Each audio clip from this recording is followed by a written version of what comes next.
você está entrando na área de transferência da Gigahertz. Esse é o 459º episódio, patrocinado pela ExpressVPN e apoiado pelos mais detêncios em gigahertz.fm/apoio, que recebem a edição sem edição. Estamos aqui com 20 e poucos minutos de papo. Falamos sobre House, falamos sobre tragédias de programação, um problema que apareceu no React agora, desafios do Rambo no dia a dia. Eu sou o Marcos Mendes e Theo Clara se encontrou na semana por aqui. O Rambo de volta, mas o Coca tá numa missão extra secreta. A gente descobriu que ele tá na missão secreta agora, porque ele não tá aqui.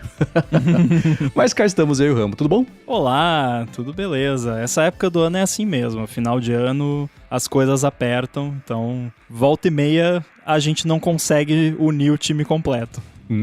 Então mandem lontras pro Coca. E Rambo, a gente guardou aqui uns follow-ups pra fazer com você aqui, porque fazia sentido, né? Diziam respeito a você e coisas que a gente conversou nos últimos episódios, como, por exemplo, o seu aplicativo de ring light, né? Que a Apple copiou, sem saber que ela tava copiando de você, né?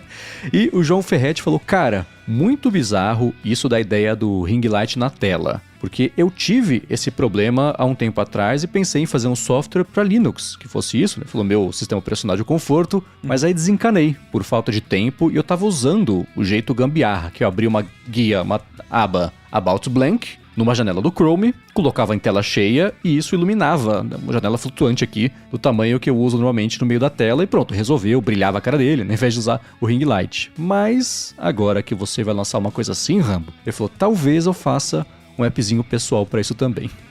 Show de bola. É porque, assim, não é nada muito complicado, né? Tô eu aqui underselling, né? Tipo, eu tive muito trabalho pra fazer o app, mas é porque tem várias firulas, vários detalhezinhos, coisas que algumas pessoas ligam, a maioria não dá a mínima. E, tipo, o protótipo que eu tinha feito era basicamente o About Blank com uma máscara. Que é tipo, bota tudo branco e bota um Squircle, uma bordinha de Squircle e é isso, né? Aí você pode incrementar, mas eu já usei esse truque do About Blank que o João falou aí, já teve situações aí, tipo, eu abria uma janela About Blank e deixava só um filetinho assim, daí botava mais pra baixo ou mais pra cima pra ver onde ficava ok ali e segue o jogo. Dá pra fazer de várias formas. Ou às vezes também, dependendo do que tá na sua tela, só de você botar o brilho do monitor no máximo já é o suficiente. O que eu faço na verdade é o contrário disso, porque quando eu tô falando com alguém numa videochamada, eu detesto que no meio eu começo a falar, você vê que a cara da pessoa brilha. Quer dizer, a pessoa já saiu da janela que ela tava, tá fazendo outra coisa, tá falando sozinho, né? Entrevista não, mas entrevista é pior, entrevista de emprego, né? Mas assim, reunião de trabalho, né? É desconfortável. Mas eu sei que a vida também atrapalha muito o que a gente tá fazendo no momento. Então, às vezes, eu tô fazendo duas coisas ao mesmo tempo. Eu tô fazendo 3, né? Então, eu diminuo bastante o brilho da tela pra poder trocar de janela stealth. Sem fazer aquele brilho grande e trocar, né? Pro branco, pro preto, pro branco, pro preto. Aí tudo bem. Ninguém espera, né? Não vê quando eu tô fazendo ali o hopping entre janelas, porque tem 2, 3 coisas rolando ali ao mesmo tempo. Então, qual o contrário de ring light? É o ring darkness? É assim que eu... o dim ring, não sei. Mas é assim Black que eu faço. Black Hole Buddy. Mas eu pensei nisso também agora que você falou, pô, de repente fazer um oposto, né? O chato, entre aspas, e tanto pra ring light quanto pra esse tipo de coisa, é que assim, o display faz muita diferença. Então, se eu for fazer um esquema assim, eu quero escurecer a parte mais do meio da tela de repente, no monitor interno do Mac mini display e tudo mais, se fosse OLED, então perfeito, mas o mini display ali, mini LED, né, que chama mini LED, fica perfeito. No Studio Display fica bom. Aí outros displays pode ficar meh ou pode ficar uma porcaria, né? Não se sabe. O Augusto perguntou aqui, tem acesso ao beta do seu app de ring light para quem é mais detêncio? Não, o Mendes vai ter acesso a um alpha, porque eu preciso que alguém além de mim rode isso. Talvez e ninguém melhor do que o Edge Case humano pra rodar num momento desse. Falar, eu abri aqui, mas brilhou embaixo do meu Mac, o que faz? Talvez alguns amigos próximos, mas esse app provavelmente não vai ter beta público, vai ser lançado direto e o mais rápido possível, porque já saiu a versão RC do 26.2, não pode perder o timing. Tem que lançar, acho que o timing perfeito é logo depois que sair o 26.2, para as pessoas baixarem. Quem tem um Mac que não é compatível com isso, falar, E aí você entra pra salvar o dia, né? Muito Seus antes disso, problemas acabaram. Exato, né? Que antes disso as pessoas também não se importem, depois disso as pessoas talvez não se importem. Então tem uma janela muito específica pra você poder lançar esse aplicativo. Hoje eu pensei uma coisa que me deixou... Eu vou lançar, tá? Mas me deixou assim, não. Porque eu pensei, eu já tenho que lidar com coisas de Bluetooth e tal, agora vai ser display. Eu tenho o Dell XPTO 2020 não sei das quantas, e aí a luz fica vermelha em vez de ficar amarela. Eu não vou sair comprando, né? Não vou comprar todos os displays que com AirPods e Beats até dá pra tentar, mas com display não dá não. Eu acho que eu vou encontrar alguém com o Pro Display XDR pra testar, porque eu tô muito curioso como vai funcionar no Pro Display XDR. Porque eu não testei num display gigante e também com todos os nits que ele tem pra ver como é que... vai que dói o olho de tão forte que fica. Se você me ajudar, tem um jeito de a gente instalar na Apple Store, quando passar lá no Morumbi. Eu não sei se tem Pro Display XDR em exibição lá. Eu acho que tem. Né? Já tinha uma vez quando eu fui, não sei se tem ainda. Eu lembro que eu vi na loja do Rio. Em 2021, 2, sei lá quando foi. Mas eu conheço algumas pessoas que têm o tem isso, né? Então dá pra arrumar uns testers.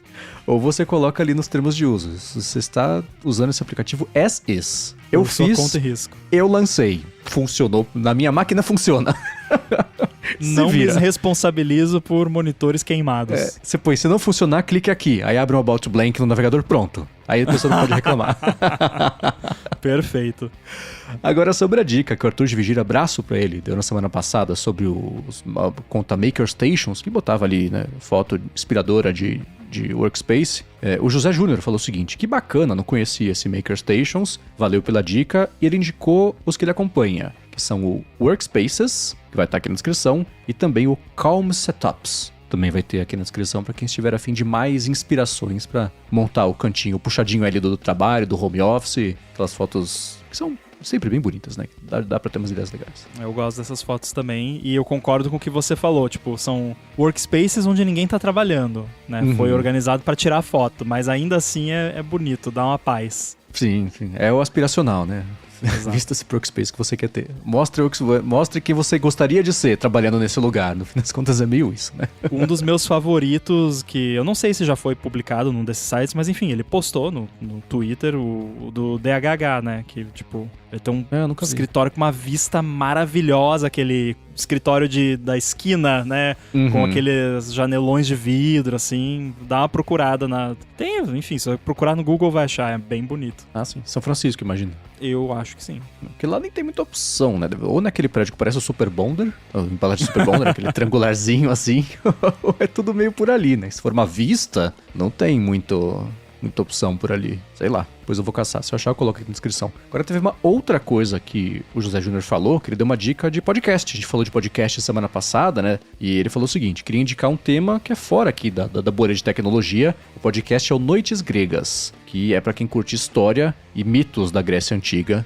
Então vou deixar aqui na descrição. Obrigado, José Júnior, por ter contribuído. E você, Rambo, escutando semana passada, ficou com vontade de contribuir com os que você escuta, os que você não perde? Qual era a pergunta original mesmo? A pergunta original era quais são os 5 podcasts que a gente não perde. Aí a gente falou, 5 a gente fica até amanhã. Então a gente falou os que o nosso coração mandou. Olha, eu falei na edição sem edição, ou a gente nem tinha começado a gravar, não lembro, mas do Case File, que eu adoro. É um dos poucos podcasts que eu pago, que eu assino, porque eu quero ter acesso ao conteúdo extra e também a versão sem anúncios, que é um nice to have, mas... Tem também, o ATP, né?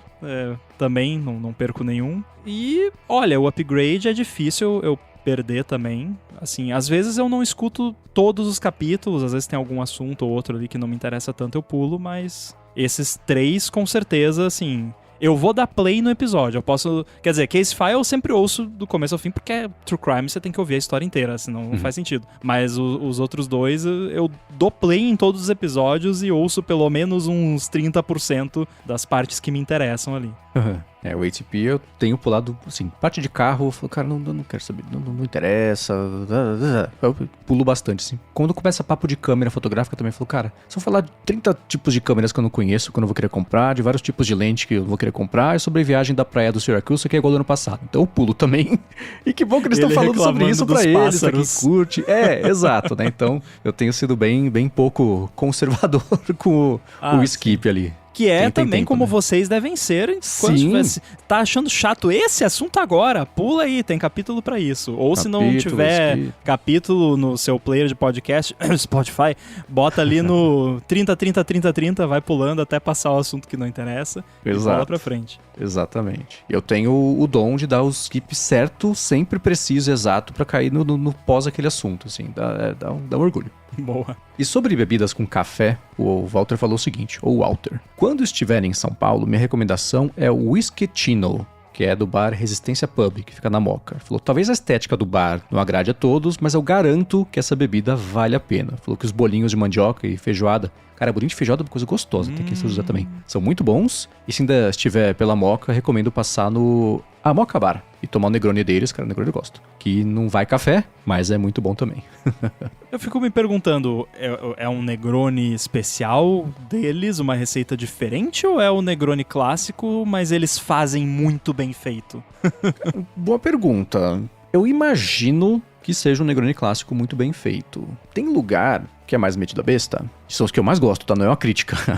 Geralmente eles fazem assim, a gente usa aqui um blend nosso de vermutes. Não tá usando só um carpano, ou só sei lá, um putemês, não só uma coisa mais assim, né? A gente faz aqui. O de dry é a mesma coisa. O vermute branco tem lugar, o Exímia, por exemplo, faz o deles. E tem muito bar que usa isso como diferenciação, mas geralmente também o que pode ser só que faz muito bem um vermute e é isso. E eu quero agradecer aqui ao Fabiano Castelo, que me mandou uma dica também no WhatsApp, foi ao longo do fim de semana, eu vi que chegou, mas até agora não li, me desculpa, sobre o que eu falei na semana passada de não ter aqui no Brasil o cream que o pessoal usa lá nos Estados Unidos, etc, fazer o Irish Coffee. Então obrigado, Fabiano Castelo, não é por desfeita, é só por vida, que eu não parei ainda pra ver a dica, que eu já agradeço, e quem sabe, se for uma coisa que eu tentar fazer em casa, eu consigo tentar fazer. E claro, reporto aqui também.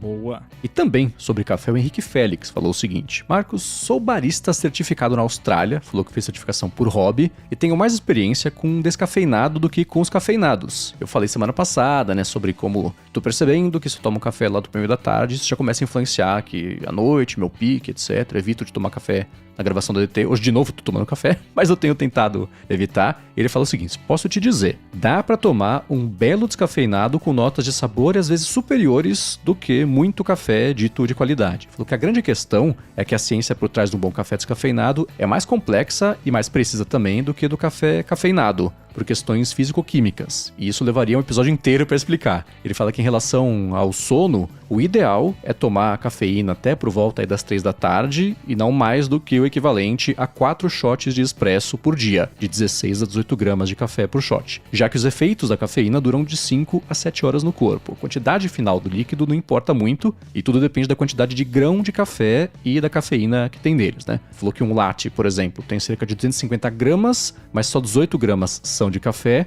e o restante é água, açúcar e gordura, né, o leite. E falou, curioso ou não, as cafeterias da Austrália abrem por volta das 5 da manhã e fecham religiosamente às 3 da tarde, incluindo o Starbucks.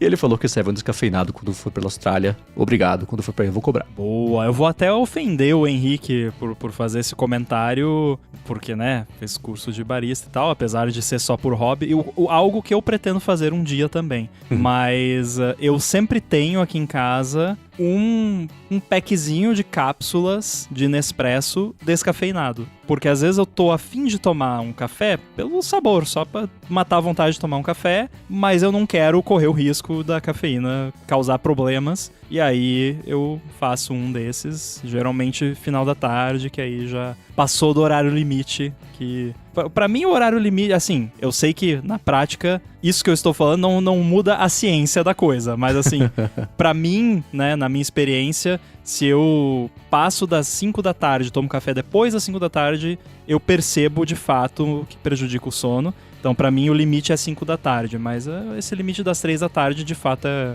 um bom limite geral. E é bizarro como o lance do café é preciso. Envolve uma precisão sempre pra quem se importa, né? Óbvio. Eu sempre me lembro do James Hoffmann, daquele...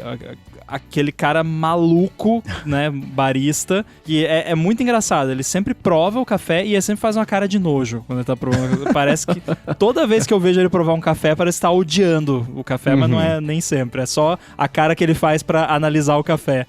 Mas, então eu sempre lembro, porque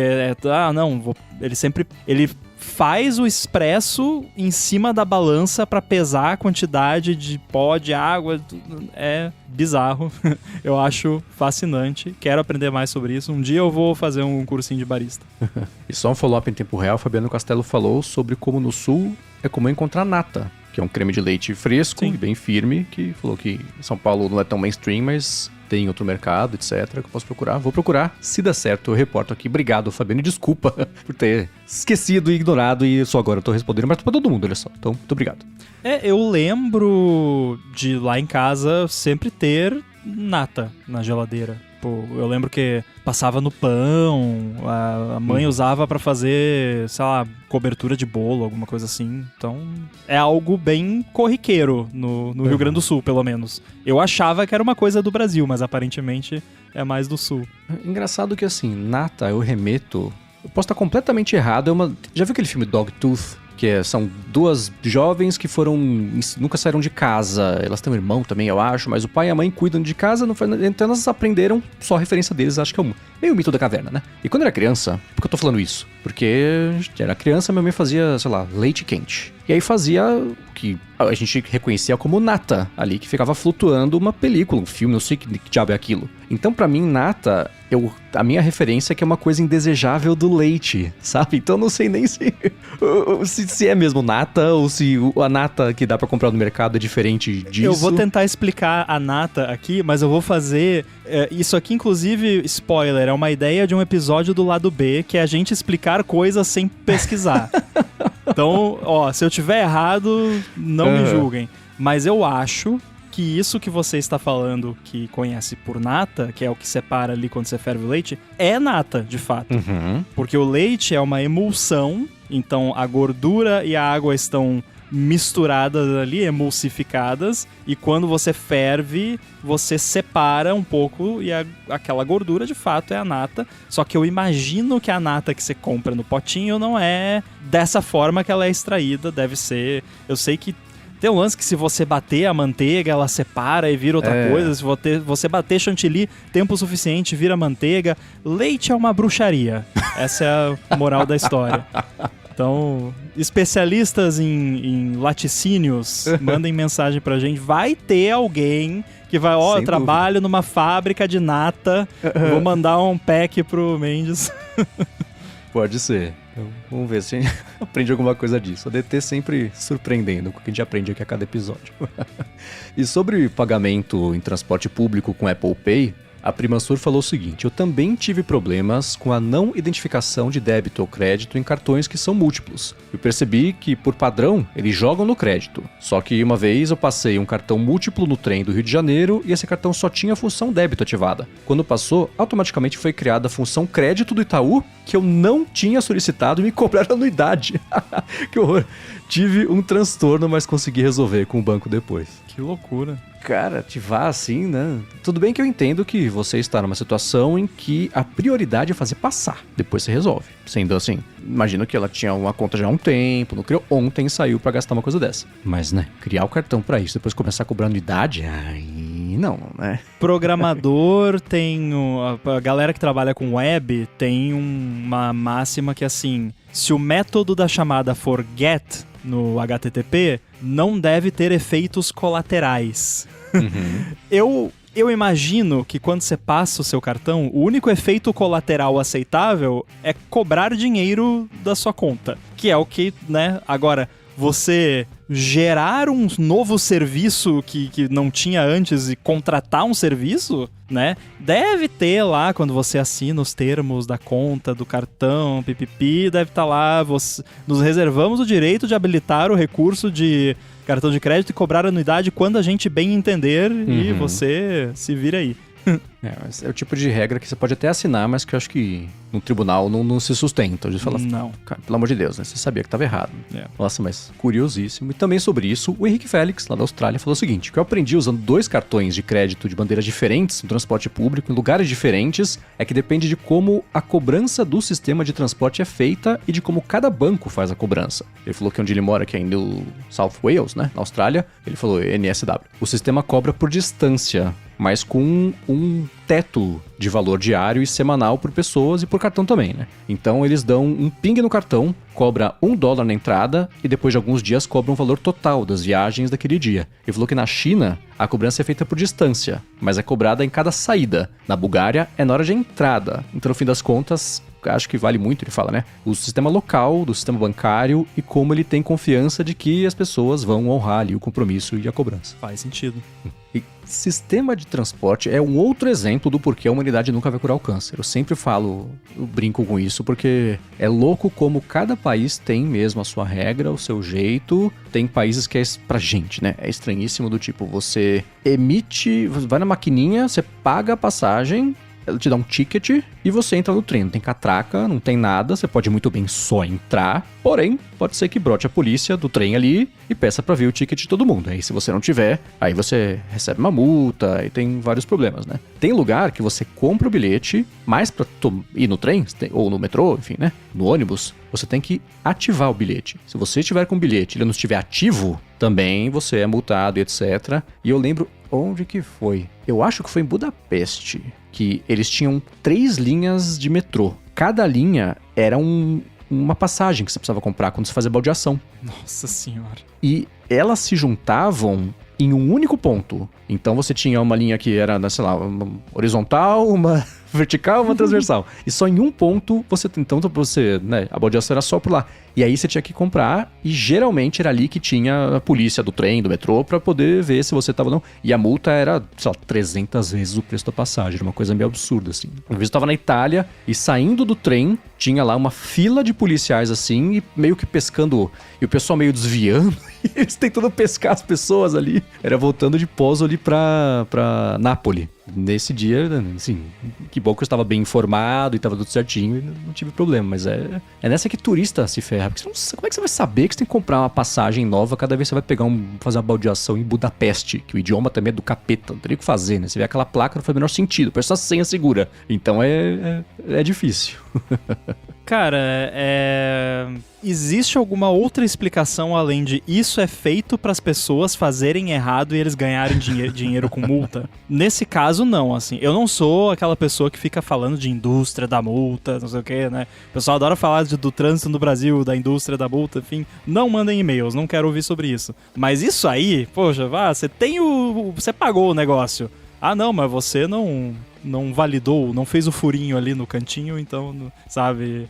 É um lugar que eu vi, não sei como é que é hoje em dia, já fazem alguns anos, mas foi na Suíça que tinha esse lance de você... eu não lembro de ter esse lance de ter que validar nada, você comprava, entrava, e eu acho que todas as vezes que eu peguei o trem lá, passou a polícia do trem lá, pedindo pra ver bilhetes, por favor. E a primeira vez, eu tava com um amigo lá, um abraço pra ele, inclusive, você sabe quem você é. E ele comprou os tickets pra gente. E ele comprou, sei lá, com desconto de estudante, alguma coisa assim. E aí o carinha, poxa, mas isso aqui é o bilhete, não sei o quê. Não, o cara foi super gente boa, assim, daí ele cobrou a diferença ali na hora e tudo certo. Né? Então, pelo menos não foi multa, foi só uma educação. Sim, passei por um perrengue assim também na Itália, indo do hotel pro aeroporto em Veneza. Que o clerk do hotel falou, não, pro aeroporto não paga. Sei lá, não sei de onde tirou isso. Eu entrei, cheio de mala, cara. Entrei no ônibus. Ele tava falando do transfer do hotel, eu acho, não do ônibus. Aí eu peguei o ônibus e o motorista falou assim, cadê o bilhete? Eu falei, mas não tem bilhete. O cara do hotel falou... E ficou um estresse, assim. Eu falei assim... E eu falando um pouquinho italiano, né? Que facciamo adesso? Aí ele... O que a gente faz agora? Não sei. Aí ele fez, Aí Mamma mia. Foi ao aeroporto, Aí ele desceu, foi comigo, eu fui lá, comprei o bilhete na frente dele, dei pra ele saiu bravo pra caramba. Eu falei, nossa, que... Cara, também bobagem, essas coisas turista. assim... Você sabe que alguém vai embarcar sem ter pego o negócio. Faz um jeito fácil da pessoa resolver. Pois é. Só paga, pronto. Uhum. Aí você vê quando a pessoa tá trabalhando só pela burocracia e não pelo funcionamento da coisa. Porque, tipo, não interessa se você pagou ou não. Você tem que ter o bilhete. Eu quero o papel aqui. Uhum. Se não tiver o papel, não me interessa. Mas eu entendo isso também. Sim, claro. Especialmente se você mora numa cidade altamente turística, que tem mais turista do que população nativa. Vou chamar assim, né?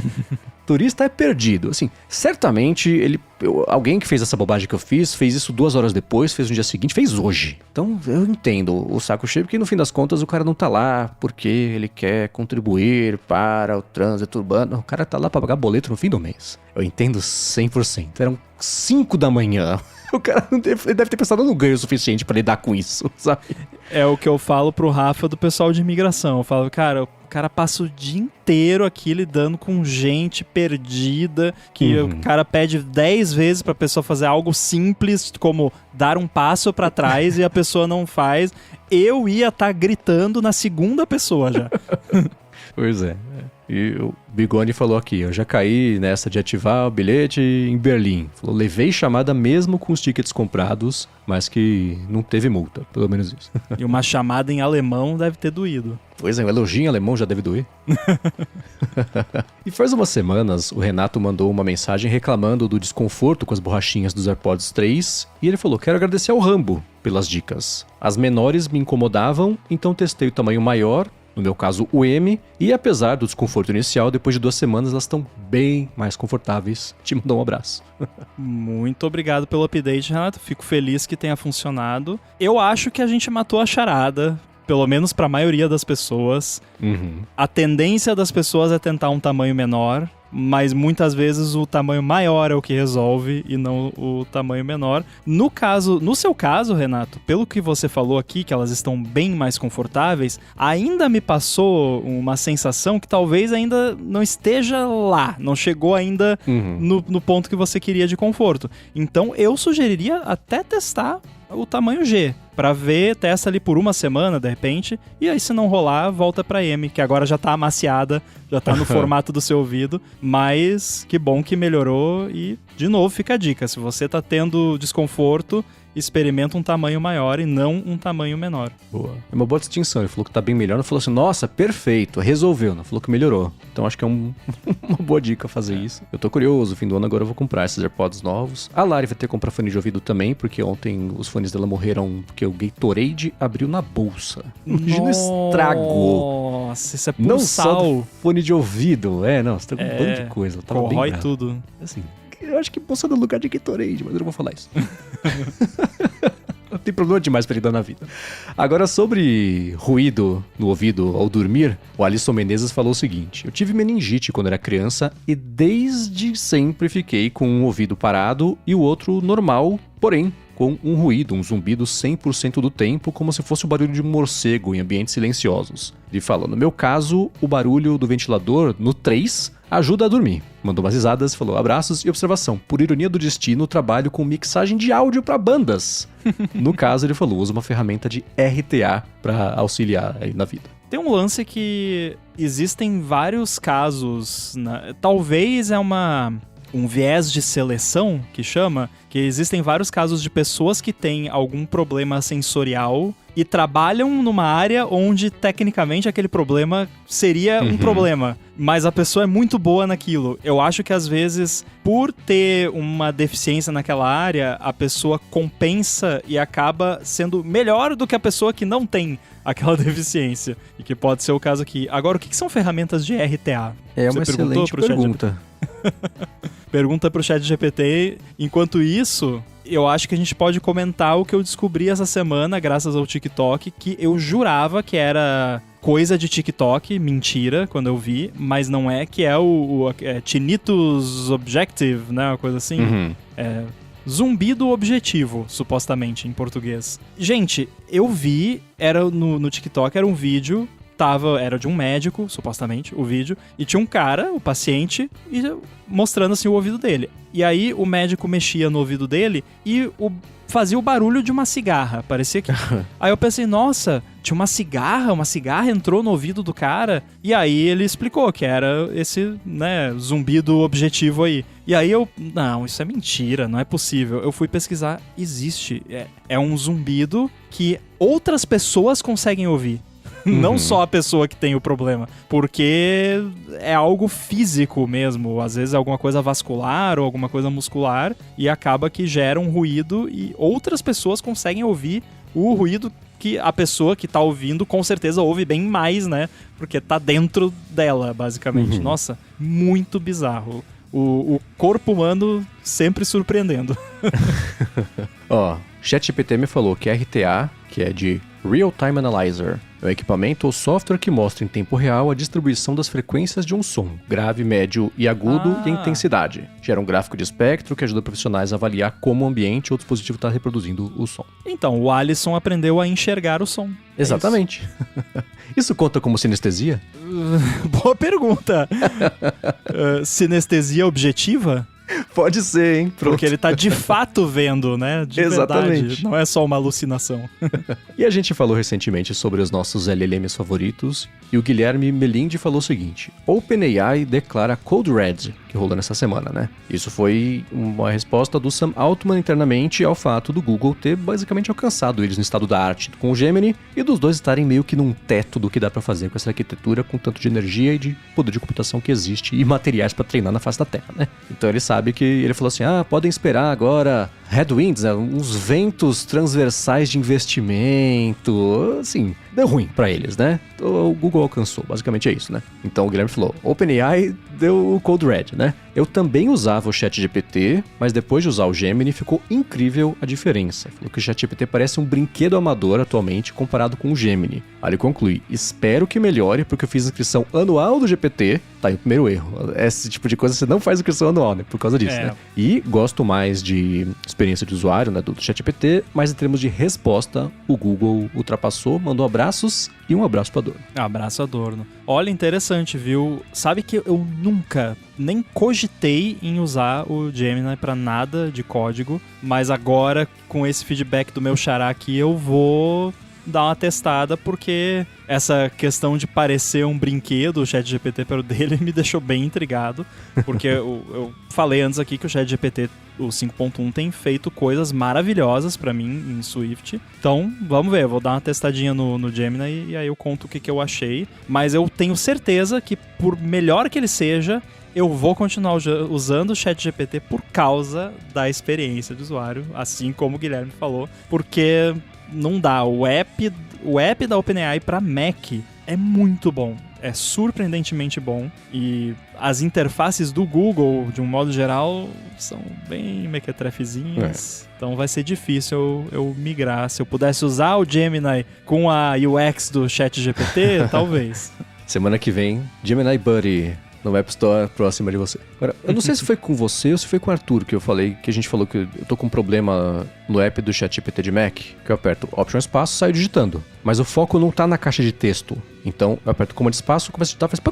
Não tá indo. Tá assim com você também? Cara, pra mim não, mas tem alguns outros bugzinhos, mas tudo coisinha besta, assim.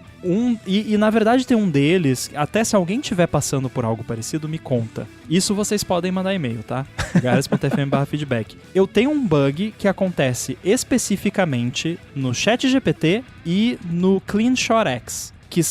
e é um bug relacionado a atalhos globais de teclado. Então eu tenho configurado lá no ChatGPT Option espaço para abrir, para digitar para ele. De tempos em tempos, eu não sei especificar, mas eu acho que são dias. Não são semanas, não são meses e não são horas. Devem ser a cada 2 a 3 dias, simplesmente o atalho de teclado para de funcionar. E aí eu tenho que ir lá no app, desconfigurar o atalho de teclado e configurar de novo, e aí ele volta a funcionar. E isso acontece também no CleanShotX, mas só com um dos atalhos do CleanShotX, que é o Command Shift 3, que é o de tirar o screenshot da tela inteira. Aí, daqui a pouco, eu tento tirar um screenshot da tela inteira, não funciona. Aí eu tenho que ir lá no CleanShotX, tirar o atalho, colocar de novo, e aí ele volta a funcionar. Eu até hoje, e não adianta só, tipo, matar o app e abrir de novo.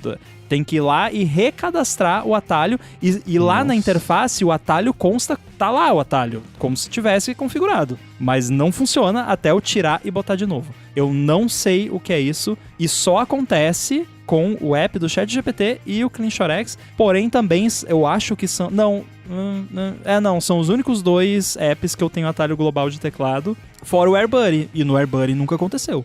Todos os atalhos de teclado que eu tenho configurados no AirBuddy funcionam sempre. Vai ver, o AirBuddy tá tirando dos outros pra funcionar o deles, tá roubando energia vital. Não, mas acho que não. Então, se alguém souber, se tiver alguma ideia do que pode resolver isso...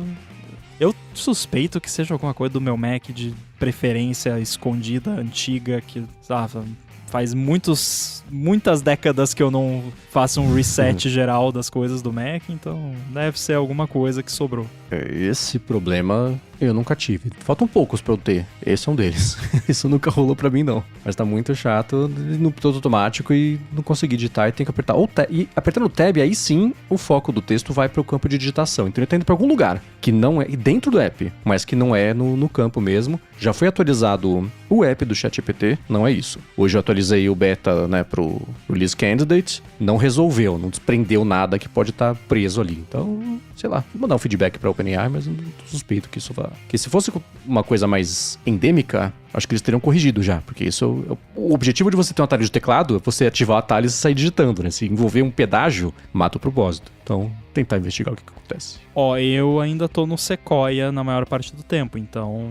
E eu não tenho esse bug, então tem cara de ser algo que acontece no Tahoe. Tá, vou mandar pra eles, vamos ver o que acontece. E a seguir, a gente vai falar sobre uma notícia surpresa, pintou agora à tarde, envolvendo os bastidores da Apple, que é uma notícia cada vez mais frequente, isso é preocupante o suficiente. Mas antes de falar sobre isso, vou agradecer a ExpressVPN, que está mais uma vez patrocinando o ADT e que segue oferecendo um mês de graça para você experimentar o serviço deles. E se você assinar o plano anual baixando ou fazendo a conta por meio de expressvpn.com/ADT, você ganha 3 meses para usar a mais no fim desse ano de assinatura para proteger os seus dados, a sua conexão. Agora férias pra muita gente, o pessoal vai viajar, então você vai usar um Wi-Fi que você não conhece, seja do Airbnb, seja do hotel, seja do avião que você paga, e ainda assim os seus dados são uma outra parte do preço da conexão. Então os sites que você acessa, os dados que estão sendo trafegados, por quanto tempo, qual que é o seu dispositivo, por onde você veio, por onde você foi, o que você ficou fazendo. E com a ExpressVPN você protege os seus dados, protege a sua conexão, fica tudo criptografado e nem ela sabe nada disso. E o bacana também é que para streaming, se você rotear sua conexão por cada um dos mais de 100 países que ela tem servidores, você vê o catálogo desses países, que é um catálogo diferente do que tem aqui no Brasil, assim que eu uso todo dia na Apple TV para ver HBO Max, por exemplo, e para ver como é fácil colocar no seu telefone, no tablet. Agora tem app nativo para Mac, inclusive eles anunciaram essa semana, mas no computador, na Apple TV, né, como eu uso, na TV, dependendo do modelo, até no roteador de casa direto, se você quiser. Vem em expressvpn.com/ADT, testa por um mês de graça, e se você assinar o plano anual, eles dão 3 meses a mais aí no fim desse ano. Muito obrigado, ExpressVPN, pelo patrocínio de mais esse episódio do ADT e pelo apoio a tudo a Gigahertz. Valeu! Muito bem, seguindo a tendência de êxodo da parte de design da Apple, que aparentemente está perdendo pessoas à torta direito, indo especialmente para a OpenAI, foi uma coisa reportada pelo Mark Gurman hoje à tarde. Uma outra coisa reportada pelo Mark Gurman, na verdade essa foi hoje à tarde, é que o Alan Dye, o diretor de design de software, né? Não, ele não faz o hardware, sim o software, tá indo embora da Apple. E tá indo pro Facebook, pra Meta, que tá criando uma divisão nova de IA para juntar metaverso, IA e design, tudo, etc, novas experiências. E ele é o cara que foi muito criticado nos últimos meses por conta do Liquid Glass, porque porque isso cai 100% no que ele faz. Ele é o líder da parte de design de interface, design gráfico, tudo o que você vê e você interage passa pela mão dele, né? E, por um lado, muita gente tá comemorando a saída dele. Tem gente falando assim, que foi o Gurman falou, num golpe que a Meta deu na Apple, agora o Alan Dye tá indo pra lá. E o Jason Snell falou o seguinte, a Apple que deu maior golpe na Meta deixando ele ir, ela se livrou. O que eu achei um jeito interessante de olhar pra situação, mas a saída dele, ela é super relevante. É claro que eu vou falar também sobre isso com o Felipe Espósito na segunda-feira no A Fonte, mas ela também é um sintoma de um problema maior, né, da Apple, que é... Eu escrevi 2 artigos, acabei de falar sobre eles esses dias, né? Um que era no Mac Magazine, quando eu escrevi pra lá. O design da Apple está morto, que estava totalmente inerte há anos. O segundo artigo que eu escrevi, né, que é assim, o Tim Cook está falhando na sua última missão como CEO da Apple, que é conter a hemorragia de talentos que não para de acontecer. Faz 2 anos que você fez essas matérias. Tá piorando, né?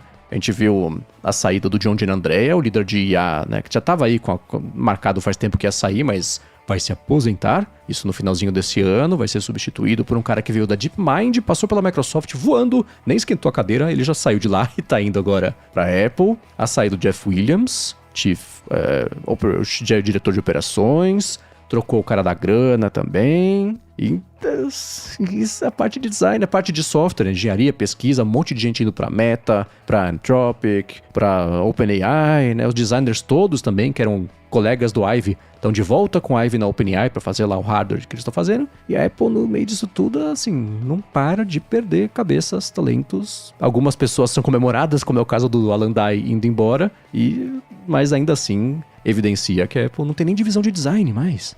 Sabe quem comanda o design da Apple? O Tim Cook. Porque o Jeff Williams, que era o cara de operações, estava comandando o design, porque depois que o Johnny Ive saiu. E aí ficou a Evans Henke cuidando de hardware e o Alan Dye cuidando de software. Evans Henke saiu. Hardware foi parar na mão do Jeff Williams. Agora o cara de software saiu. Botaram um lá no lugar dele, que é um cara que tá na Apple já faz bastante tempo, é bastante respeitado, apesar de ter ser um nome pouco conhecido. Daqui a pouco eu pego, não lembro de cabeça o nome dele. E aí? Olha, eu até é um perigo eu comentar isso agora, porque vai que dá uma maldição da quinta-feira, ou enfim, porque eu ia falar que a divisão que parece mais sólida na Apple é a parte que tá abaixo do Craig Federighi, assim, tirando a parte de IA, obviamente, mas não é diretamente, não era, né, passou a ser depois das tretas todas, mas assim, o Craig Federighi em si, quem tá abaixo dele, tipo, quem gerencia frameworks de UI, quem gerencia a parte de HomeKit, PPP, né, a parte de software que eu me refiro, isso parece relativamente estável. Claro que deve ter pessoas mais lá pra baixo, né? Tipo, engenheiras individuais entrando e saindo, o que é comum. Mas, assim, tá mais estável essa parte em termos de pessoal. Essa parte de design tá uma loucura, assim, e é preocupante. Eu, particularmente, eu fico mais esperançoso do que preocupado com a saída do Alan Dye, do ponto de vista do que isso significa para o futuro do design de interfaces na Apple, de software. Porque eu acho que o Alan Dye, assim, eu não tenho o ódio que a maioria das pessoas tem por ele, mas eu acho que o Marco Arment, por mais que ele seja um hater de carteirinha do Alan Dye, eu acho que ele diagnosticou corretamente o problema. O Alan Dye, ele é um designer gráfico. Ele não é um designer de UX. E são coisas bem diferentes. Você precisa de um designer gráfico no time. Mais de um até. Você precisa ter alguém que manja disso. Tanto é que, assim, se você for ver quais são as coisas... Aí vou falar da minha opinião do que eu gostei e não gostei. O que eu mais gostei em termos de design de software na Apple nos últimos anos, desde que o Alan Dye assumiu tudo, foi a parte que envolve só motion graphics e design gráfico, que é Dynamic Island. O Liquid Glass em si, eu não tenho problema nenhum, assim, tirando as questõezinhas de legibilidade e tal, que eu acho que são menores, mas a parte de UX mesmo, de estruturação das coisas, de hierarquia da informação, de fluxo, de como as coisas se encaixam, deixa muito a desejar. E não é a experiência que a gente espera de produtos da Apple como um todo. Então essa parte eu acho que se a galera que assumir agora for mais focada em UX e tudo mais, e tiver alguém ali no time que gosta dessa parte de motion graphics, design, a parte da boniteza das coisas e não da experiência nua e crua, eu acho que é um combo legal. Mas do jeito que tava muito interface pra ficar bonita em demo, mas que na prática, quando você usa no dia a dia, você percebe todas as lacunas que não funciona, que não encaixa. Então eu estou... como é que é? Cuidadosamente otimista, digamos assim. Eu comecei a escrever esse texto e não vai sair hoje, óbvio, e talvez não saia nem amanhã. Preciso de um pouco de tempo para assentar as ideias, mas assim, a premissa é, talvez essa implosão de design seja exatamente o que a Apple estava precisando que acontecesse. Para poder zerar, porque assim, a premissa é que... Eu vou basicamente escrever o artigo aqui enquanto eu tô falando sobre isso, mas o Ivy fez muita coisa sensacional na Apple. A maioria foi antes dos últimos anos dele lá. Né? Ele tomou as decisões que foram conceituais demais, nada práticas, tanto que a equipe que ele deixou lá reverteu várias delas em tempo recorde, assim que ele saiu. Né? E isso foi uma coisa que ele fez muito bem quando ele estava lá. Montar uma equipe que você via que não saía drama, não tinha grandes demissões e idas e saídas. Ele montou uma equipe que trabalhou com ele por décadas. E o pessoal estava lá por causa dele, mas quando ele saiu, e pelo menos achava que estava deixando a casa em ordem. As duas pessoas que mais se destacaram e subiram ali em importância durante o tempo que ele trabalhou lá foram justamente Evan Zenke, que ele lidera hardware, e o Alan Dye, que ele lidera software, e isso descasou coisas que o Ivy passou a fazer sozinho primeiro, porque foi quando o Scott Forstall, que era o líder de iOS, foi demitido, passaram design pro Ivy, que cuidava só de hardware, e ele passou a ficar mais distante, comandando as duas coisas. Aí veio o iOS 7, por exemplo, que foi um redesign proposto por ele, e foi bastante divisivo, mudou completamente a cara do iOS e do design gráfico. Até o hoje. iOS 7 era horrível, assim. Na época a gente achou horrível e foi melhorando ao longo do tempo e chegou em algo que ficou bacana. Mas o iOS 7.0 era horrível. Totalmente.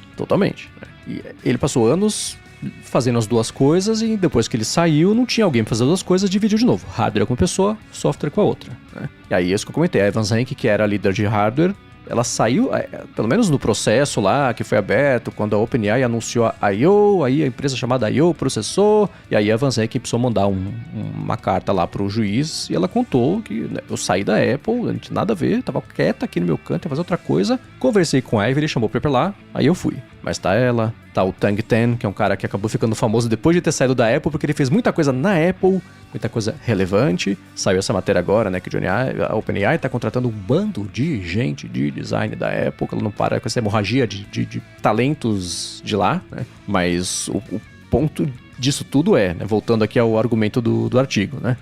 O hardware da Apple tá preguiçoso. Não tá feio, mas tá igual a 10 anos, né?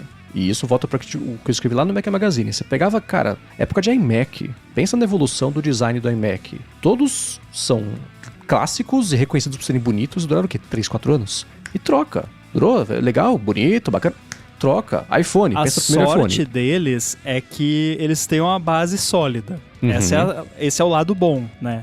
Sim. Mas não dá pra se apoiar numa base sólida ad eternum, né? Uma hora tem que renovar as coisas. Exatamente. Pensa no primeiro iPhone, olha como marcou época. Só durou um, o segundo já era diferente, o 3G, o 3GS, aí depois o 4 mudou de novo, aí o 5 mudou de novo, aí da pra frente já ficou meio parecido, né? E o iPhone tá igual ao iPhone 10 há 10 anos, né? Obrigado a fazer o disclaimer de sempre. Naquela época era tudo novidade, não existia smartphone, né? Não acho que não tem como ter uma evolução tão rápida e tão abrupta hoje em dia, mas dá pra ter evolução melhor do que a gente tá tendo. Porque existe uma outra parte da criatividade de hardware, que é que a Apple inventa material, inventa máquina, inventa processo, inventa fusão de alumínio com titânio sobre altas temperaturas para você fundir. Tudo bem. Aí fica difícil de você inventar muita moda quando você tem que inventar um material novo e fazer 60 milhões dele num ano, de modo que não dê problema, não esquente, não exploda na mão de ninguém. É desafiador, né? Mas se o hardware ficou preguiçoso, faz muito tempo parado, o software tá essa confusão, e eu também gostei do Liquid Glass, a intenção é muito boa, o conceito é bonito, na prática faltou funcionar. Mas não é feio, são coisas bem diferentes. Não tem mais ninguém ali, né? Só sobrou o líder agora. Cara, oportunidade perfeita pra você parar, respirar, vai contratar um bando de gente nova. Cara, foi assim que o Johnny Ive virou o Johnny Ive, né? Ele era o cara desconhecido que colou lá na época que o Jobs voltou pra Apple, eles conversaram e falaram, putz, vem aqui, me conta melhor dessa história. Aí ele foi crescendo a partir daí. Esse cara, chegando agora com uma ficha limpa, ficha limpa, que horror, né? Mas já tendo um respeito ali na Apple faz tempo, não é um turista, conhece a empresa, trabalhou na época, tá, acho que há 25 anos, uma coisa assim na Apple. Então, tem todo o histórico, pré-Ive, praticamente. Então ele tá com a oportunidade, ele tá com a chance perfeita de parar, bota a bola no chão, olha, respira, e a partir de agora tá com você. Você tem a chance de dentro pra fora fazer a Apple entrar numa fase nova, que o design vai voltar a ser inspirador e original e mostrar, não é nem progresso, mas uma diferença, mostrar, cara, orgulho, de vontade de fazer, sabe? Não dá assim, quem o pessoal tá sendo da Apple? Você vai fazer o iPhone 18? Vai ser igual a 17? Igual a 16? E não é só 15. isso também, né? Tem esse lado, e eu acho que a gente fala muito aqui da parte da parte prática do que está sendo feito, do que não está sendo feito e tal, mas tem essa parte humana e política da questão corporativa de tipo assim, tá, o cara vai fazer o iPhone 29, que vai ser um pouquinho diferente do iPhone 28, que era um pouquinho diferente do iPhone 27. Tem essa parte chata, mas tem também assim, você quer fazer o iPhone 29 e aí tem que estar dentro do orçamento, tem que ficar pronto em um ano, tem que isso, tem que aquilo, tem que funcionar com isso. E você pegou agora o negócio de design, você é novo, né, nesse cargo, tudo bem, mas tem esses 20 projetos aqui que já estavam em andamento, não dá pra começar tudo do zero não, você vai ter que pegar de onde parou e se vira aí. E aí chega o OpenAI, você quer 1 bilhão pra vir aqui fazer um negócio novo, do zero, com um orçamento ilimitado, e a gente dá o que você quiser, e você trabalha quantas horas por semana você quiser? Quem é que vai recusar isso? Ninguém! Então a Apple tem que mudar um pouco também, porque o que a gente sabe de ouvir falar, né, a gente não sabe ao certo, mas tem N fontes confiáveis que falam sobre isso, que a Apple é pão dura, né, e aí o cara quer comprar GPU pra treinar IA, não, só pode comprar 10, não pode comprar 15, porque o orçamento não permite. Eles com 2 trilhões embaixo do colchão. E aí o cara design lá, eu quero comprar uma impressora 3D nova aqui, eu posso, né, com um dedinho assim, que nem personagem de anime, né? Tim Patinhas, posso comprar? E aí o Tim Patinhas, não pode, tá fora do orçamento. Aí chega a OpenAI, 500 milhões pra você vir pra cá. É óbvio que a pessoa vai. Então, eu acho que eles vão ter que mudar isso. Assim, você não quer perder talento, você tem que não só estimular esse talento pra fazer coisas no trabalho que sejam estimulantes pra eles, como estimular a grana, estimular a qualidade de vida do cara não ficar 24 horas por dia, 7 dias por semana no escritório, dormir no escritório, sabe? Esse tipo de coisa, porque chega uma hora que a pessoa não resiste. Você tá falando todas as acomodações que a Apple fez com o Johnny Ive pra ele ir embora. Você quer passar 6 meses na Inglaterra? Vai. Quer fazer um relógio de ouro? Tá bom, sei lá, faz. É isso que precisa? Então tá bom. Quer fazer um carro? Tudo bem, a gente faz um carro. O que mais você quer, né? Foi tudo isso. Mesmo assim, não deu. É que o Johnny Ive é um caso à parte, porque ele queria se aposentar no fim das contas, sim, né? E também eu não acho que essa galera que tá recebendo uma grana pra ir pra OpenAI tenha esse tipo de regalia, porque eles estão pagando uma grana pra galera trabalhar, né? Sim, não, pra ir pra OpenAI é dinheiro e novidade. Eu acho que o que a Apple precisa trabalhar é tornar a oferta mais atraente pra pessoa ficar. Aí não precisa, porque se a pessoa for passar meio ano na Inglaterra e não trabalhar, daí também não adianta, né? Então vai embora, né? Daí não adianta. Mas assim, se for pra manter, a gente vai pagar mais do que eles estão oferecendo pra você e você tira um dia off por semana, sabe?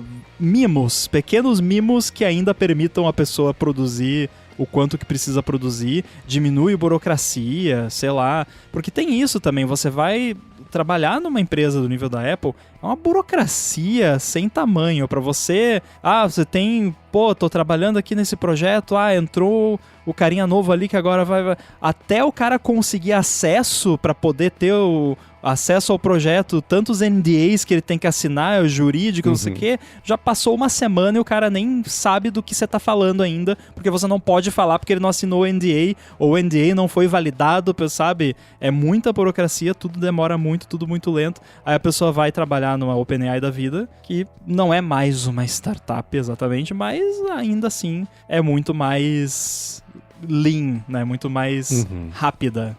Dá pra usar até irresponsável. Nesse caso, o que é o que o Facebook tá fazendo? Cara, você oferecer ao longo de 10 anos 1 bilhão e não sei quantos de dólares que está associado ao desempenho da pessoa, vai ser um pedaço disso em ação, que é dinheiro de mentira, mas ainda assim é dinheiro, tudo bem. Mas esse foi um contrato de um cara da Apple, né? Pensa em todos os outros que eles pegaram, o pessoal da OpenAI, o pessoal de várias outras empresas. Ele tá gastando dinheiro adoidado que lá na frente, talvez, isso um dia vá gerar lucro. Tá apostando nisso. Pode ser que eles se explodam na cara deles totalmente. Pode ser que aconteça, né? Você vê, tem gente que chega lá, sai notícia sobre isso. Facebook contratou 15, 8 já pediram demissão. Falando, aqui é uma zona. Você tem esse bando de gente nova aqui que não sabe o que fazer, muito cacique, pouco índio. Microsoft é a mesma coisa. A Microsoft comprou um pedaço da Inflection AI, eu sempre confundo a Inflection com... Não, é com a Inflection, eu confundo com a Stability, que é do Stable Diffusion. E aí, agora tem lá uma divisão de Microsoft AI, alienou as pessoas que já eram engenheiras de software, de hardware, de tudo a ver com pesquisa de IA, chegou um bando de gente nova, contratou um bando de gente do DeepMind, um deles, o cara que chegou lá, pingou na Microsoft e foi cair dentro da Apple porque ele não gostou do que ele viu. Então esse mercado todo tá meio bagunçado e a Apple é a única empresa que não tá oferecendo caminhões de dinheiro. Ela não vai oferecer nunca. A estrutura dela, tudo... O que justificava pra ela antes era o seguinte: aqui você vai fazer o melhor trabalho da sua vida, você vai trabalhar na Apple. Isso vai ser... O destaque da sua carreira não vai ser o que você fez, vai ser o quanto você ganhou. Você está trabalhando aqui, melhor lugar do mundo, a tecnologia acontece. Hoje em dia não é mais isso. Mas ela também nem pode. Ela vai fazer o quê? Ela vai contratar um cara por $1,5 bilhão de dólares e todo o resto vai embora, porque não vai receber a mesma coisa lá e vai ser contratado por $1,5 bilhão. Então ela tá numa sinuca complicada, porque só o nome dela já deixou de valer o que valia há 4 anos para as direções onde o mercado tá apontando, né? E é o que a gente fala da Apple sempre, que eles se apegam de um jeito ao passado. A Apple não gosta de falar do passado, não tem museu oficial da Apple, mas nessas coisas eles se apegam, eles pararam no tempo, assim, de tipo, achar que vai falir amanhã e aí não pode comprar lá os 20 GPUs que o cara precisava para fazer o projeto de IA. E 2, esse negócio de, não, aqui na Apple você vai fazer o melhor trabalho. Não vai mais, hoje em dia, sabe? Talvez daqui a pouco, né, se melhorar as coisas, vai, mas atualmente vocês não estão ajudando, né? E nesse sentido até eu gostei do comentário do Douglas Knevitz aqui, que ele falou que a Apple precisava de uma divisão de side projects para os funcionários, e eu não sei se isso existe lá dentro e nunca foi comentado externamente, porém eu acho que não, porque eu acho que a gente teria ouvido falar, mas a enorme maioria das empresas de tecnologia tem um mecanismo de, sei lá, tem um dia por semana ou tem uma semana por ano, mas tem um período de tempo a cada X tempo que você pode fazer o que você quiser, basicamente, e se sair alguma ideia legal dali, algum protótipo, alguma coisa, aquilo vira uma coisa de verdade depois. Se não, não. Os casos de coisa assim que eu ouvi falar de dentro da Apple foi a pessoa criando coisas no seu próprio tempo, tipo... A pessoa ficou depois do horário de trabalho lá, trabalhando num projetinho, num protótipo, que depois virou alguma coisa. Mas Google, Facebook, Meta, né? Enfim, a Microsoft, o DuckDuckGo, o Boom vive falando lá dos Hack Days deles. A maioria das empresas tem um esquema desses e, oficialmente, que eu saiba, a Apple não tem. Tem 2 casos clássicos que sempre são citados quando tem esse exemplo de trabalho, do tempo, né? Que então é obrigatório citar, então vou citar. Gmail, sim, nasceu de uma ideia dessas, projeto pessoal paralelo do funcionário que apresentou e rolou. E Post-it, segunda ideia, também de tempo privado que...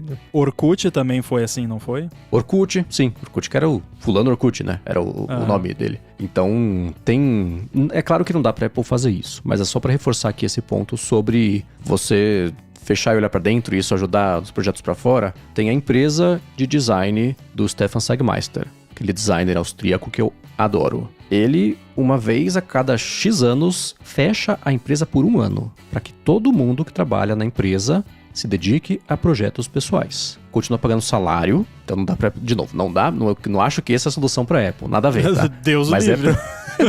Mas é pra colocar aqui esse exemplo, né? Então, uma vez a cada 6 ou 7 anos, eles fecham a empresa por 1 ano, todo mundo só trabalha, vai lá, trabalha das 9 às 6, recebe salário, tudo igual. Mas o que você sempre quis fazer? Faz.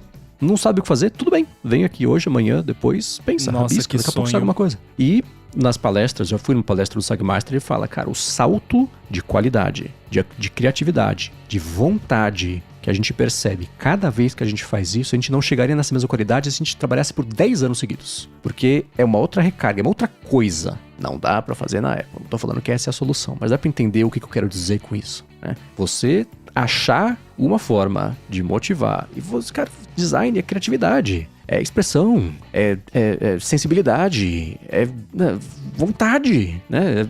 Paixão.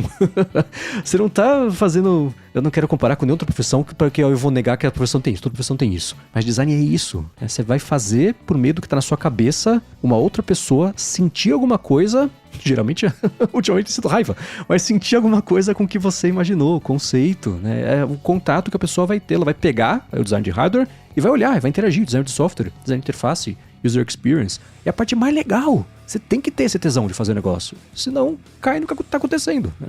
As pessoas estão indo embora.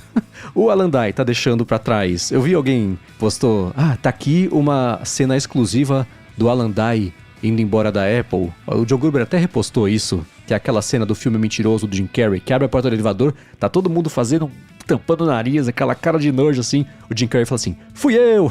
E vai embora. Fica todo mundo só com um fedor. E o Jim...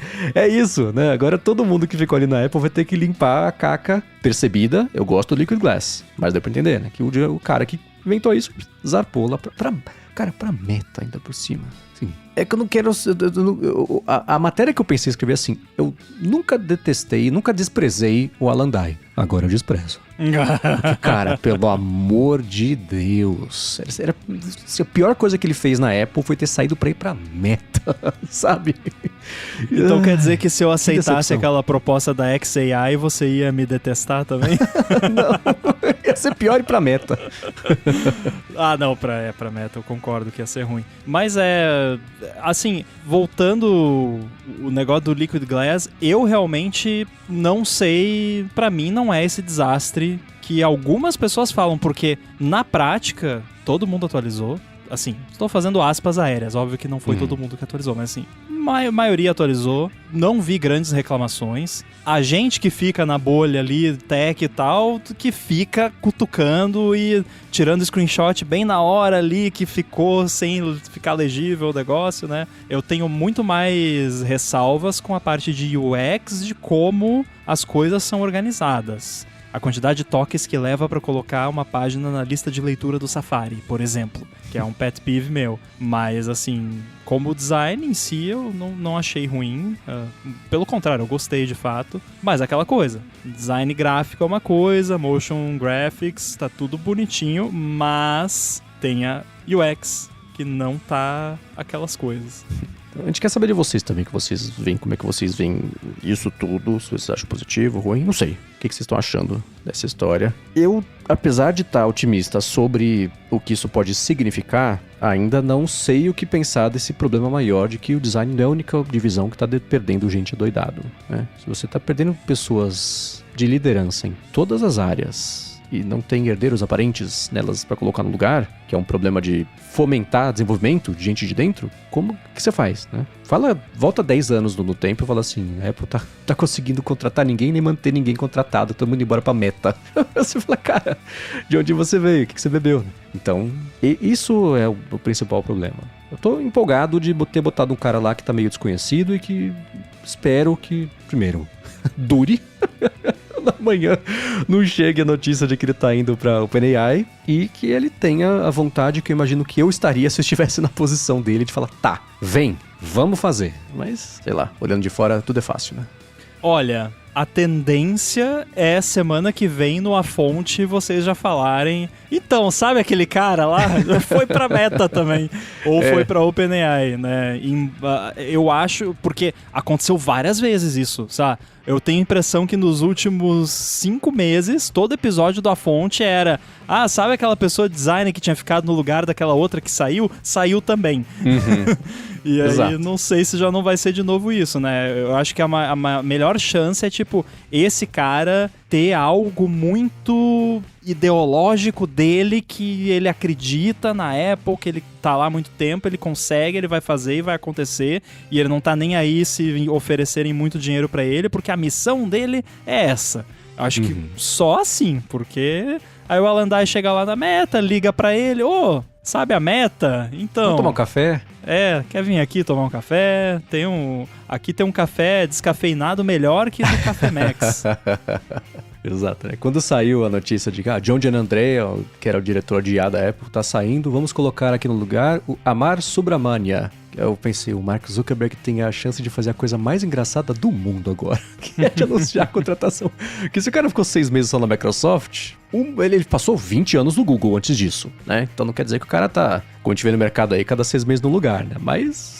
ele já mudou de ideia recentemente uma vez, não impede que ele possa mudar de novo, né? Então até passar o período de experimentação dele na Apple, ele tá chegando lá sabendo também qual que vai ser o desafio que ele vai ter, né? Então, turista. Ai. Tudo bem, vamos finalizar o episódio aqui com o Alô ADT. A parte que vocês que escutam o ADT podem interagir com a gente, vai em gigahertz.fm/feedback. Pode mandar pergunta, o que a gente quer saber sobre... né, o que vocês querem saber sobre uma coisa, o que a gente acha. E o Marcos Mendes quer saber do Guilherme Rambo o que ele achou dessa mudança que rolou nesses últimos dias sobre a política de pagamento por identificação de bugs que a Apple fez, que ela cortou um monte de grana do Mac, foi isso? Eu fiquei um pouco chateado, não vou mentir aqui, porque você vê ali...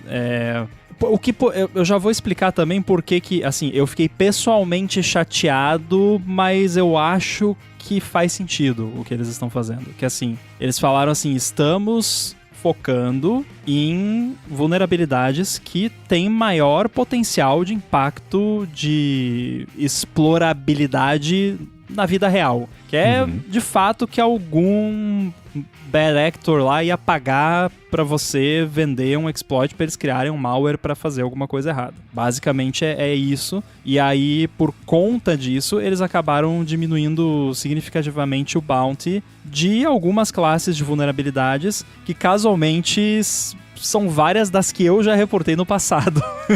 Então, né, por isso que eu fico pessoalmente um pouco chateado, mas eu não posso culpar eles por estarem focando no que importa mais, né?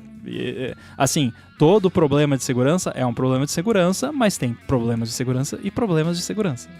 Tem categorias por conta disso. Tem alguns que são muito mais problemáticos do que outros e, obviamente, esses merecem ter uma ênfase maior. E eu acho que até é uma forma da Apple ampliar o interesse na galera ir mais para esses problemas mais complicados. Que é o que eu vou fazer, inclusive, né? Agora, né? Já que o que antes pagava 5 pau, agora paga 1, então deixa eu tentar ali no que paga 20. Né?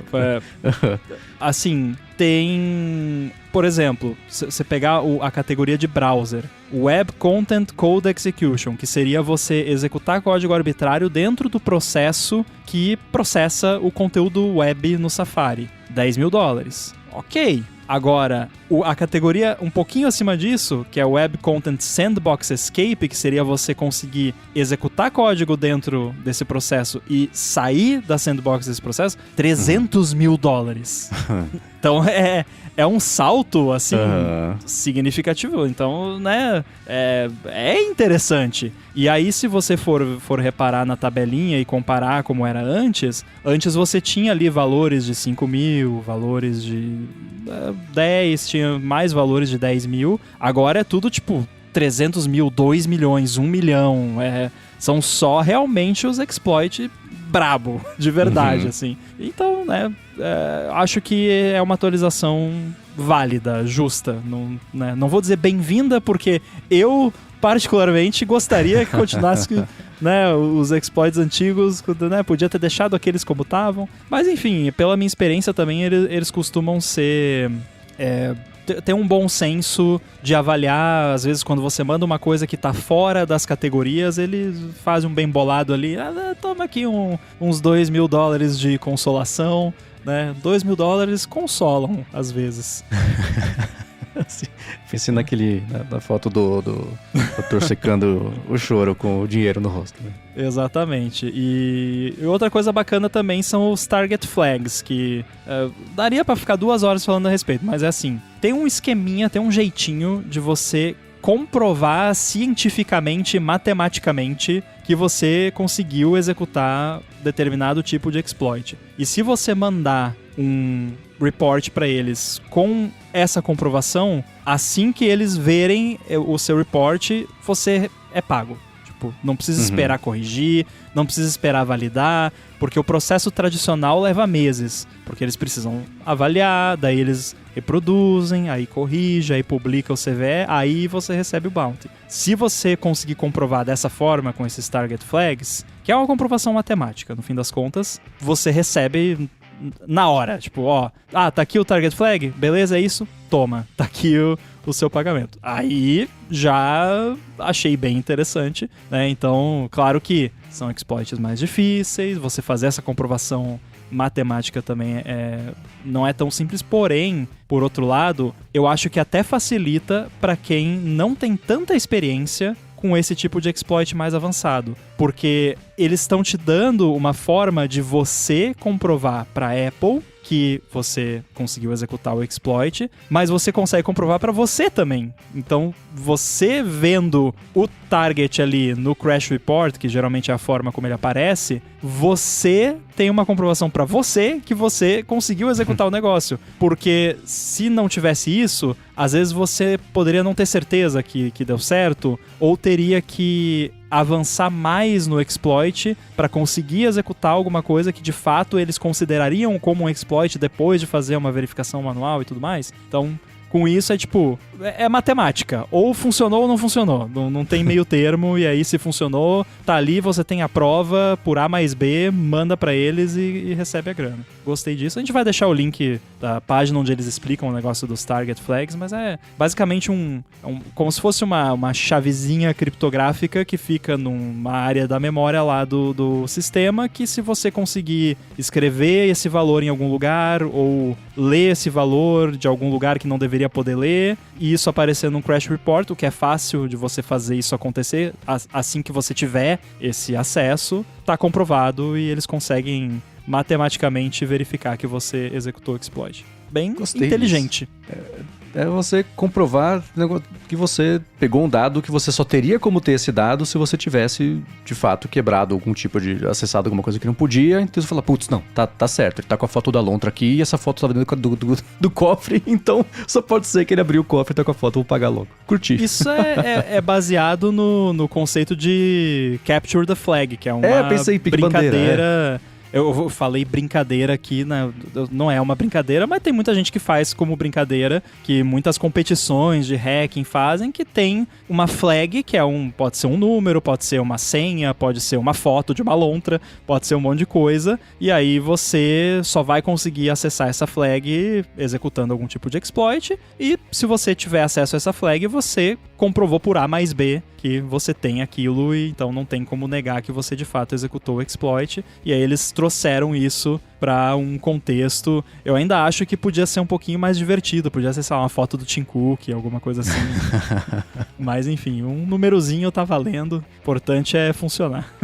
E o Narley perguntou o seguinte: o Rambo já falou disso em algum podcast no Olá Mundo, no ADT? Poderiam mandar o link para ele? E é um link que eu sei que o Rambo tem, que ele me mandou, de um projeto chamado LibrePods, que basicamente faz com que os AirPods funcionem tão bem quanto nos dispositivos da Apple, só que com um projeto aberto que você instala. Como é que funciona? O que é isso? Alguém criou ele é tanto um app, um projetinho para Linux, quanto um app para Android também, que inclusive eu queria testar ele, aí o único computador Linux que eu tenho aqui é o Raspberry Pi. Aí eu tenho um Raspberry Pi da 5ª geração, já num casezinho bonitinho ali, que eu consigo fazer coisinhas com ele. Aí eu baixei, compilei, rodei, conectei os meus AirPods e funciona. Funciona direitinho. E porque geralmente quando você usa os AirPods, você consegue conectar os AirPods em qualquer device com Bluetooth, mas para você controlar o cancelamento de ruído e outros recursos mais avançados, tem que falar o protocolo dos AirPods, porque não existe padrão para isso, então cada fabricante tem o seu esquema e a Apple tem o dela. E aí o que essa galera fez foi implementar como se fosse um driver, mas não é exatamente um driver, mas é um app. E tem o app para Android também, mas o app para Android ele é bem complicado, porque pelo que eu vi, para você ter todos os recursos, você tem que fazer root no device, então é meio... Mas isso é por conta de um bug na stack Bluetooth do Android, que eles já reportaram e estava tendo bastante conversa lá no Bug Report, então acho que em alguma versão futura do Android isso vai ser corrigido. Mas é um projeto bem bacana, eu gostei, achei bem legal. Testei, fiquei curioso o suficiente para testar, e além de ser bacana para quem quer usar os AirPods no Android ou no Linux com mais conforto, é uma ótima fonte de aprendizado também para ver ali como que os AirPods se comunicam e tudo mais. Então, bem bacana. Boa. E é legal que esse projeto apareceu meio junto de quando o Google fez lá o processo todo para deixar o AirDrop compatível com os aparelhos, acho que só Pixel, por enquanto. Falou, não é um hacker, é exatamente o protocolo que a Apple usa para poder fazer comunicação entre dispositivos da Apple, então tá funcionando, tá tudo certo, a Apple não bloqueou, não quis se meter também, mas tá funcionando. E aí eu fico pensando, e foi uma coisa assim, é um pensamento meio óbvio, né, mas o John Siracusa falou sobre isso, eu pensei também assim, o que a Apple faz agora? Porque se ela bloquear, é problema, cai matando de prática anticompetitiva. E pior, se ela mexer, porque ela precisa mexer pra fazer alguma coisa, e por isso parar de funcionar o negócio do Google, não interessa que ela não quis bloquear de propósito, vai ser o mesmo tipo de crítica. E agora? Se ela for mudar, ela compartilha com o Google, fala, gente, isso tá aqui, vai, adota aí, sei lá.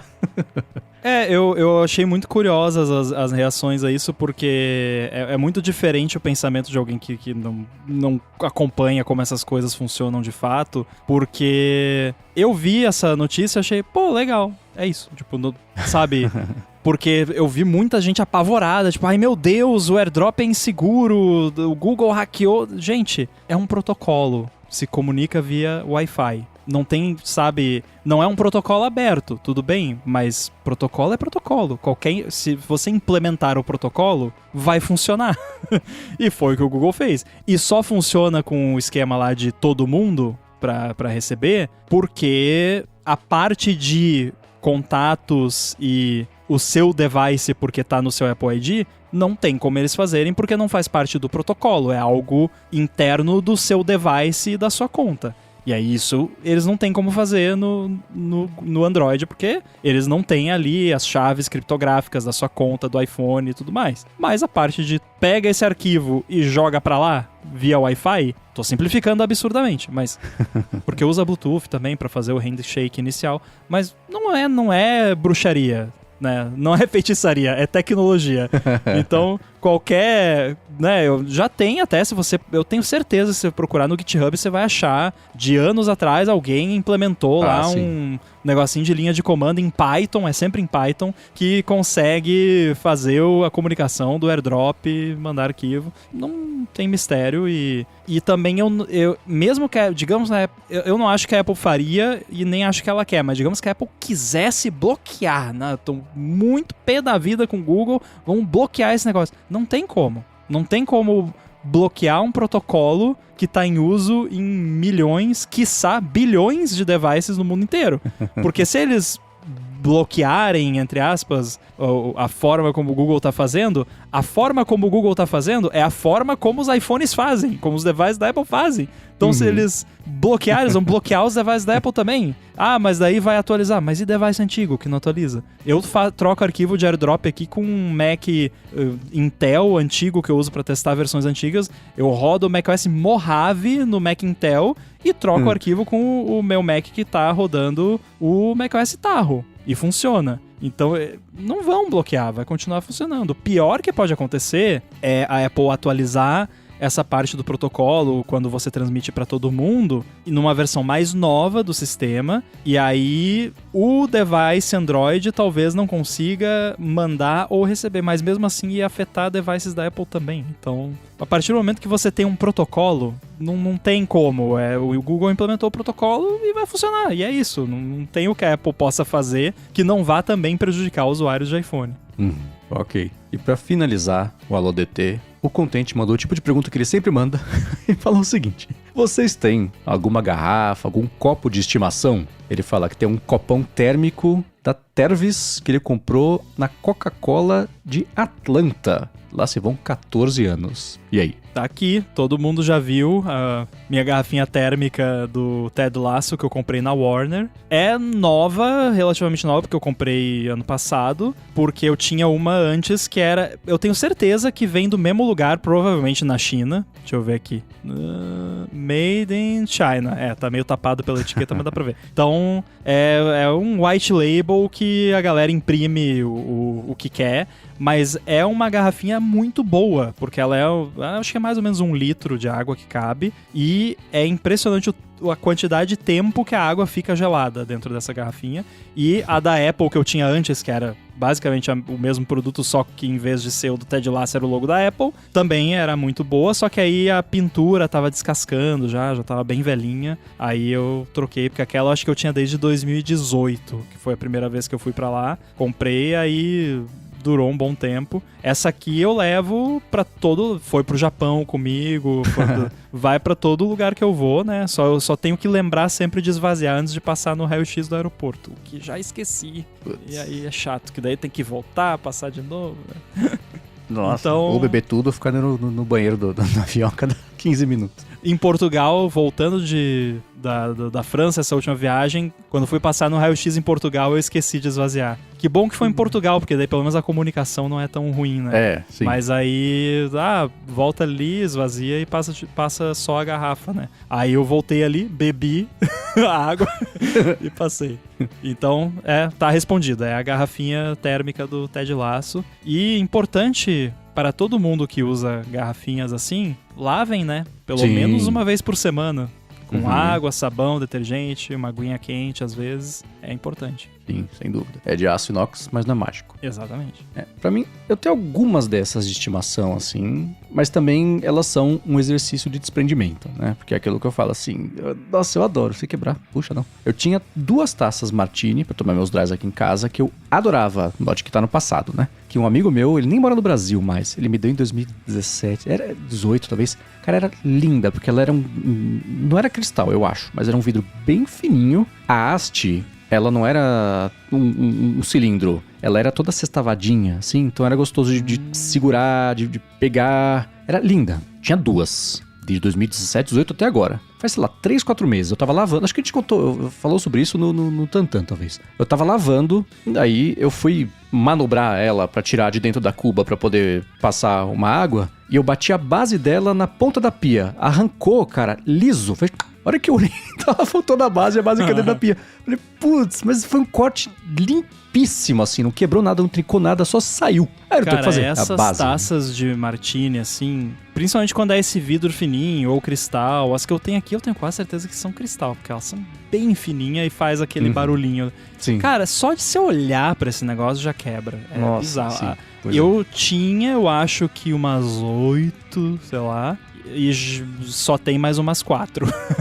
Porque... E aí eu parei de deixar, assim, tipo... Terminei, não vou beber mais, vou lá, passo uma aguinha e deixo separado do resto da louça. Porque se você encostar um prato ali, vou tirar esse prato aqui, encostou. Cara, a maioria foi assim, tipo, tava ali na pia, vou lavar esse copo aqui, encostou o copo na bordinha ali, rachou, pronto. Não tem mais o que fazer.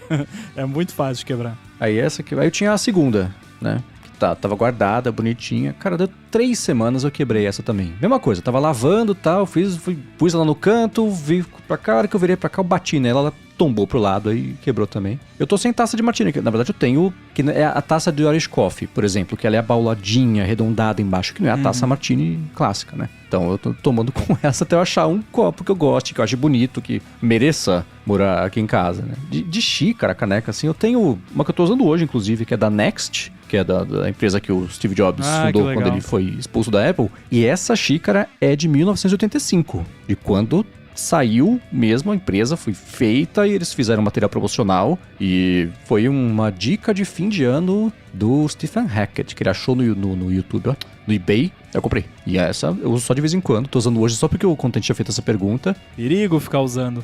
Ela fica guardada num lugar bem inacessível. Eu só tiro de vez em quando eu tô a fim de... Que ela é bonita, cara. A parte de baixo dela tem um desenho legal, diferente só de uma basezinha normal, né? O próprio lugar, a alça dela de segurar também é diferente, enfim. E tem duas que eu uso padrão, né? Aquela dos Beatles, que é do Yellow Submarine, que ela costumava ela é térmica, né? Então, sim, é termossensível. Então tem as janelas que são escuras e você põe um líquido quente, a janela escura vira os 4 Beatles, né? Agora já faz lá também uns 10 anos, então tá saindo essa tinta, não sei como é que funciona isso, então não, tá meio termo as duas coisas, né? E uma que a Laís deu pra mim, que a gente começou a sair, que é uma referência a Friends, que é falando You're My Lobster, quem viu Friends sabe o que é essa referência, essa é o que eu uso mais no dia a dia. Eu não vi Friends, mas eu sei que isso é uma referência de Friends. Ok, né? Então essas são as minhas... Eu tenho um bando aqui. Teve uma época que eu achava divertidinho, toda vez que saía um beta novo do iOS, eu postava que eu ia instalar o beta no iPad, na verdade do iPad OS, com uma xícara de café do lado, e eu postei uma foto, cada beta era uma xícara diferente por um tempão, assim. Todas as minhas xícaras, canecas de café saíram desse... Tem uma do Better Call Saul, que eu acho legal, tem uma do centro de colisão lá do CERN, lá, que eu comprei quando o meu irmão morava na Suíça, que eu acho legal. Tem um bando. Essas estão guardadas. Os do dia a dia do rodízio, que são as favoritas, são essas. Mas é isso, né? A taça Martini me mostrou aqui também que nem foto. Se perder, puxa, que pena. Então, adorava, quebrou. E a vida. Caneca é algo difícil de não colecionar. Dá vontade de colecionar canecas. Eu gosto, inclusive gosto de ganhar canecas de presente. Fica a dica aí. Quem quiser me dar qualquer presente em qualquer ocasião, pode dar caneca. Assim, já vou adiantando. Já tenho caneca de Chapolin, caneca de Korg, caneca de Yoshi, caneca de Breaking Bad, eu tenho também. Enfim, eu já tenho várias, né? Eu tenho uma do Finder, que é o rostinho do Finder. Legal. O clássico, não o Liquid Glass. Mas eu gosto também de colecionar. Agora, o lance da garrafa térmica, você falou sobre estimação e tal. A minha também, assim, não é de estimação no sentido de tem algum valor sentimental. Não. É que eu estou usando que fica comigo, eu levo pra tudo que é lado. Mas a mesma coisa, se quebrar, se eu perder, eu compro outra e bola pra frente. Mas eu vou procurar o mesmo modelo dessa térmica chinesa que eu sei que funciona. Porque o Rafa comprou uma... Uns tempos atrás, ele comprou uma que era parecida, assim, o formato dela e tal, mas não tinha o mesmo revestimento, não segurava, assim. Questão de 1 hora, a água já estava quente dentro. Eu lembrei que eu tenho uma também do Mac Magazine. Eu não sei se eles vendem, era uma caneca que eles deram por um tempo, que era um bando de ícones. Você falou do Finder, eu lembrei, né? Tinha os produtos, tinha hardware e software ali, iconografia toda, a tela é meio fosquinha, é uma tinta, sei lá, o que é aplicado ali, assim, uma película, mas essa eu curto também. Mas essas são as padrão. O Matt falou aqui, tem uma caneca de cada viagem que eu faço. É quase meu carimbo de passaporte. Interessante também essas coleções de viagem, assim. A gente coleciona imã, que é a coisa mais óbvia do mundo, mas não ocupa espaço. Eu ia falar imã. É prático, não ocupa espaço na mala, não é camiseta do Hard Rock, que tem colecione, eu coleciono também. Quando eu comecei a viajar, eu percebi que tinha coisa mais legal pra colecionar. Mas aqui, de coleção de viagem, é imã mesmo. A gente esqueceu de comprar em Lisboa. Tem que voltar pra Lisboa só pra comprar o imã. A gente esqueceu completamente. Eu falei, nossa, verdade. É a única cidade que a gente passou que a gente não comprou. Vocês falaram agora, eu não tenho nada assim, eu não tenho nenhum hábito de sempre pegar alguma coisa da viagem pra colecionar. Vou ter que inventar alguma coisa. Caneca eu acho complicado, porque não é a coisa mais fácil de transportar, né? Eu já comprei caneca em viagem e sobreviveu, tudo mais. Você enrola ali uma camiseta, sei lá, mas ocupa muito espaço, né? Sim. Dependendo da caneca, então... eu vou ver se eu acho... E imã também é muito clichê e eu também... O que você faz com imã? Então, na geladeira. É a coisa mais óbvia e clichê do mundo. Mas porque eu não gosto de imã na geladeira. A geladeira eu não aqui tinha não tem também. Imã. A minha geladeira era... a minha geladeira não tinha nada. Era uma geladeira, né? Mas quando eu e a Lara, a gente começou a sair, etc., a gente ia fazer umas viagenzinhas assim, pro interior de Minas, aqui em São Paulo mesmo. E aí, compra um negocinho, aí vira uma tradição, né? Mas das tradições que dá pra fazer, essa é a mais econômica de espaço, principalmente em viagem, né? Sim. Imã, qualquer biboca tem um imãzinho. Aí você precisa achar, às vezes, da pior das hipóteses, o menos feio pra levar pra casa. Olha, eu acho que a gente faz. Não teve uma viagem que eu fui até hoje que não tinha uma loja, que eu não passei por uma loja só de imã. Tipo, todo tipo de imã. Aí geralmente a gente compra um pra mãe do Rafa, que ela adora. Mas eu até comentei com ele um dia que a gente tava falando negócio de imã. Eu falei, a gente não bota na geladeira, mas daria pra fazer um muralzinho de metal ali, né? Botar em algum lugar bacana e colar os imãs ali. Não precisa ser. Ninguém disse que tem que ser na geladeira o imã. Sim, é verdade. Só que tem que ser uma coisa que você se comprometa. Você tem que pensar muito pra ter logo a ideia que você gosta. Porque se você começar a colecionar coisa errada, você mudar de ideia depois, você faz o quê, né? Você volta pros países e cidades por onde você passou pra comprar a coisa certa também? Ou fica pior com a coleção incompleta, que é um faniquito eterno, né? Então tem que tomar cuidado com essa escolha. Uma coleção meio acidental que eu acabei criando e aos poucos eu acho que tá virando algo meio que virou coleção, é de dinheiro de países, assim. Ok. Tipo, não 500 dinheiros, né? Mas assim, uma notinha, umas moedinhas, eu gosto de ter, assim, eu guardo e eu quero sempre ter pelo menos uma nota, uma moeda de cada lugar. O que também tá ficando cada vez mais raro, né? Porque hoje em dia você viaja, nem precisa mais de cash quase. Cara, e aí tem coisas, é que isso é muito específico, né? Mas é maluco também que acontece. Teve uma época que era muito barato, custava R$300 pra ir pra Buenos Aires. Aí eu acabava indo com frequência, que era mais barato do que pro Guarujá, né? E aí, era a época que, assim, o peso, se assim, com R$1, você comprava 5 pesos, o que já fazia a gente se sentir brasileiro rico na Argentina, porque era o contrário do gringo. O gringo vai pro Brasil e fala, nossa, esse dinheiro não vale nada, né? Era assim, o único lugar do mundo que era assim lá. E aí eu tinha aqui, de peso, argentino guardado, 1 peso, 5 pesos, né? O tempo foi passando, hoje em dia, $1 você compra 1.400 pesos. A nota de 1 peso, sabe quanto vale? Não vale o papel que ela tá impressa. Nossa, sim, é triste. Não vale nada. Nada. A gente foi pra Argentina no ano passado, tinha esse bando de pezinho ridículo guardado aqui que você não tem como gastar. É tipo você levar, sei lá, você querer pagar a conta do restaurante com centavos. Não faz sentido, não computa mais um negócio desse. E o louco é que é o mesmo dinheiro, é a mesma coisa. Só que hoje as notas de peso são 1.000, 5.000, 20.000, que é, sim, ruiu. Totalmente, e segue ruindo, né? O quanto vale o dinheiro lá deles. É absurdo.